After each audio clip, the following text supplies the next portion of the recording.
Saya ini sudah mengadakan penelitian lebih dari 22 tahun.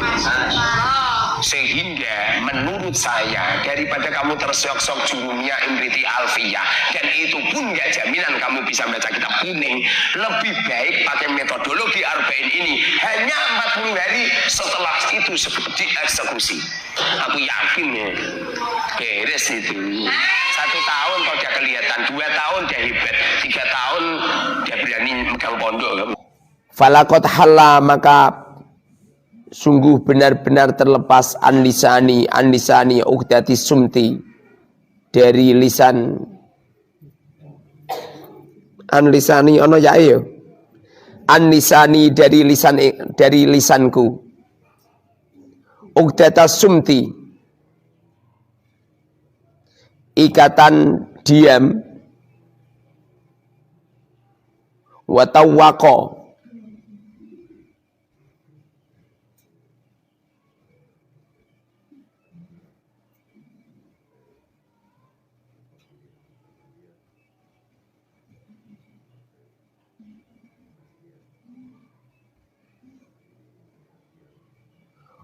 watawwaqani watawwaqa, dan mengalungkan ni kepadaku uhdatul kalami, tanggungan pembicaraan,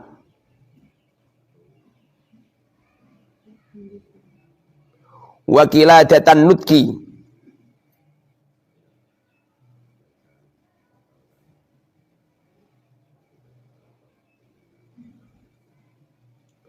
wakiladatan nutki, dan kalungnya pembicaraan,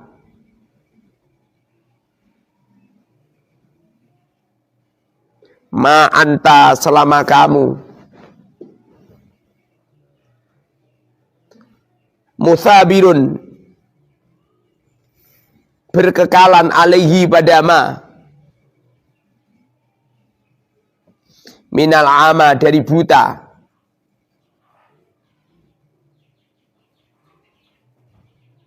anjaliyatil haqi, dari kebenaran yang nyata. Ini konten hiburan saja, ya merefresh pengetahuan kita. Nah, karena kebetulan ini dari kiai yang pakar nahu ya, punya metode terobosan tentang ilmu nahu, belajar alfiyah, belajar imriti jurmiyah bertahun-tahun, cukup dengan arba'in ya. Tetapi kalau dilihat dari cara membaca ini, tetapi bukan lalu menggambarkan kualitas kiainya ya. Ini mungkin lagi males mutolaah, sehingga bacanya aneh sekali ya.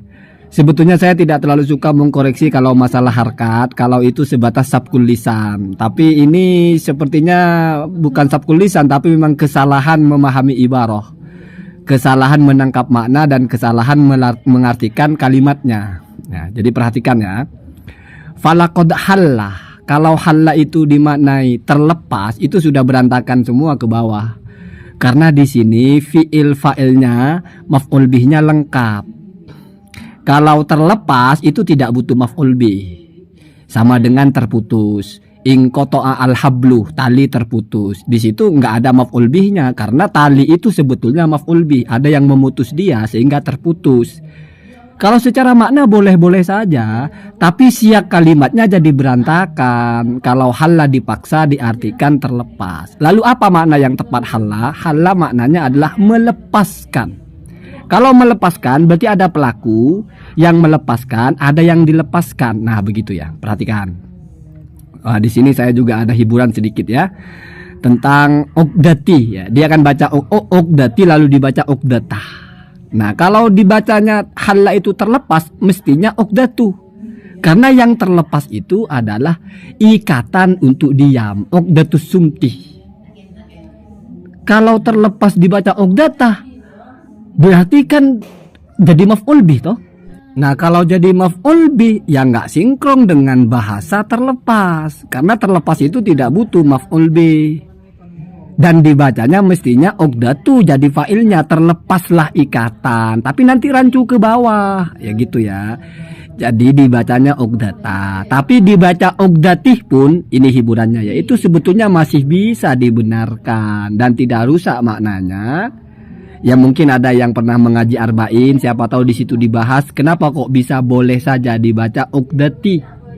Jadi apa kira-kira i'rab apa namanya itu kira-kira kalau seperti itu ya. Jadi kita baca uqdata ya. Dan melepas dari lisanku kepada ikatan untuk diam atau akad atau kesepakatan untuk diam. Kemudian watawakoni dan mengalungkan kepadaku, nggak bisa dibaca uhdatu. Kenapa? Karena uhdatu itu yang dikalungkan. Uhdatul kalami itu yang dipasangkan gitu ya. Tanggung jawab untuk berbicara itu dilekatkan. Tawako itu memasangkan atau melekatkan atau menempelkan ya. Dan menempelkan kepadaku uhdatul kalami tidak bisa begitu, mesti uhdata ya. Kemudian wakiladata benar. Lagi pula kalau dibaca uhdatu kok bisa wakiladata, kan atof dengan maktuf. Kok jadi tidak sinkron. Dan tawako kalau mau dibaca uhdatu, tawako itu terkalungkan kepadaku, sama dengan di atas halah terlepas dariku ya. Uhdatu berarti tawakoni terkalungkan kepadaku, jadi rusak maknanya semua ya. Terus ma'anta itu bukan selama kamu. Kalau selama kamu itu madumta. Itu berarti ma masdariyah dorfiyah, madumta hayya, ai muddati dawami ai muddati hayatika atau dawami hayatika. Jadi ma-nya bisa dibuang diganti masdarnya. Masdariyah bermakna dorof. Ini bukan seperti itu. Ini ma mausul biasa aja, ma sesuatu. Antah yang kamu, itu silatul mausulnya ya. Musabirun, terus menerus alaihi atasnya. Nah itu aidnya. Jadi ada domir aid, berarti ma-nya bukan ma masdariyah tapi ma mausulah. Kalau ma masdariyah apa yang mau ditakwil masdarnya? Kan nggak ada fiil setelahnya. Jadi bukan selama kamu, bukan begitu. Minal ama itu lil bayannya. Apa itu ma yang kamu terus menerus, sesuatu yang kamu terus menerus atasnya? Apa itu? Minal ama berupa bersikap bodoh atau berupa kamu tidak tahu, buta ya. Anil anjaliyatil haqi kepada kesesatan yang nyata. Jadi artinya begitu, sikap kamu itu yang terus menerus buta kepada kebenaran telah melepaskan ikatan saya untuk diam. Artinya sebelumnya Al-Ghazali diam, tapi ikatan untuk diam itu terlepas, diganti kalung berupa tanggung jawab untuk berbicara. Makanya kiladatan nutki itu ya maknanya sama. Beban atau tugas untuk berbicara gitu ya. Dia itu tanggung jawab. Kiladah kalung atau ikatan lah, semacam pin kalau kita mungkin ya. Pin atau name tag lah bahasa gampangnya gitu ya. Untuk berbicara. Artinya harus saya kritik kamu itu gitu. Karena kamu terus-menerus buta kepada kebenaran. Lalu mana failnya? Ya emma itu failnya. Jadi halah telah melepas ya an lisani dari lisanku uqdatas sumti, ikatan atau ketetapan atau kesepakatan untuk diam. Apa yang melepas? Ma anta bihi ma anta musabirun alaihi minal ama anil haq anjaliyatil haqi, yaitu sesuatu yang kamu terus-menerus melakukannya. Apa sesuatu itu? Yaitu buta kepada kebenaran gitu Pak. Jadi kalau dimaknai terlepas sudah berantakan, apalagi selama kamu ya. Mungkin kalau selama kamu masih boleh-boleh lah. Selama kamu terus begitu, tapi kan tidak sinkron. Ini kan satu peristiwa, ada perubahan sikap Al-Ghazali. Awalnya kita diam. Ada uqdatus sumti an lisani, ada ikatan atau ada ikatan untuk diam, ada komitmen untuk diam. Tetapi sikap kamu yang terus-menerus buruk seperti itu, buruk berupa kamu buta kepada kebenaran, sudah menegasikan atau menanggalkan atau mencopot atau membatalkan akad saya untuk diam. Dan bahkan itu membuat saya ini dikalungi tanggung jawab untuk berbicara. Jadi semuanya itu maf'ul bi, uqdata dan juga uhdata itu maf'ul bi, wakiladata itu maf'ul bi. Failnya mana? Yang paling bawah. Mestinya orang kalau sering baca kitab itu ada fil ya. Kalau mengalungkan terus setelah itu kalung, oh tidak mungkin kalung itu jadi fa'il, nggak mungkin dibaca rofa. Mana ada kalung mengalungkan, kalung ya yang dikalungkan, kan begitu gampangnya. Terus kalau terlepas, ya berarti setelahnya fa'il. Ya, kenapa? Karena kalau terlepas itu nggak butuh maf'ul bih, kok terlepas kepada, mestinya uqdatu. Tapi nanti emma di bawah bingung jadi apa, kan begitu. Makanya saya bilang, kalau dalam siyak itu ada fiil, ada fa'il, ada maf'ul bih, ada fa'il, ada maf'ul bih, maka fiilnya mesti muta'addi. Berarti melepaskan. Kalau terlepas, nanti maf'ul bihnya ini mau dijadikan apa gitu ya. Oh ya, barangkali ada yang bisa menjelaskan kalau dibaca uqdati itu boleh, silahkan jadi komentar ya. Mungkin bisa tanya kepada pak gurunya itu, pak kiainya itu ya.